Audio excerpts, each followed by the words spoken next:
Imagine sailing across the vast Atlantic Ocean and suddenly spotting a ship drifting aimlessly. Its sails are partly set, the deck is clean, the cargo is intact, even food is left on the table. But not a single soul is on board. This isn't the opening scene of a horror movie. It's a real story, one of the greatest maritime mysteries of all time. The name of that ship was Mary Celeste. When I first heard about this case, it felt unsettling. A fully functioning ship, yet completely deserted.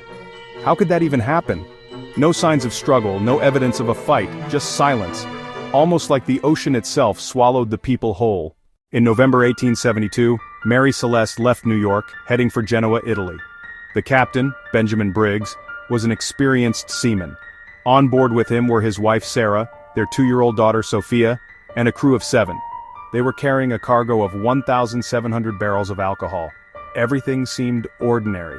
In fact, by all accounts, Captain Briggs was cautious, disciplined, and deeply respected. This voyage should have been routine. But the ocean had other plans. On December 4, 1872, about a month after Mary Celeste had departed, another ship called the Dei Gratia spotted her drifting near the Azores Islands. The captain of the Dei Gratia, David Morehouse, knew Briggs personally, so he immediately grew concerned. When sailors boarded the Mary Celeste, they found something eerie. The ship was completely seaworthy. No major damage, no flooding, no fire. The cargo was untouched, except for a few barrels of alcohol that had leaked. Personal belongings were still there, clothing, valuables, even toys belonging to the captain's daughter, yet the lifeboat was gone. It was as if the crew had abandoned ship in a hurry.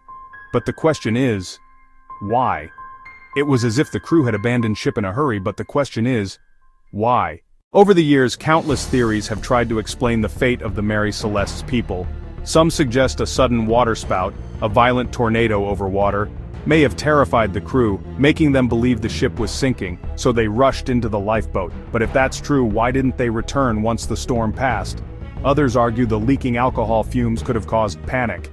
Imagine the smell of raw alcohol filling the ship. The crew might have feared an explosion. Maybe they abandoned ship temporarily, planning to return, but somehow they drifted away and were lost forever. Then, of course, come the wilder ideas. Pirates? Unlikely, since nothing valuable was stolen. Sea monsters? That belongs to legend, but who can resist imagining it? There are even whispers of a Bermuda Triangle-type curse, though the Mary Celeste was far from that region. What haunts me most about this story isn't just the mystery, it's the human element. Captain Briggs, his wife, their little daughter, and 7 sailors, all gone without a trace. They weren't just names in a maritime log, they were real people with families, dreams, and futures.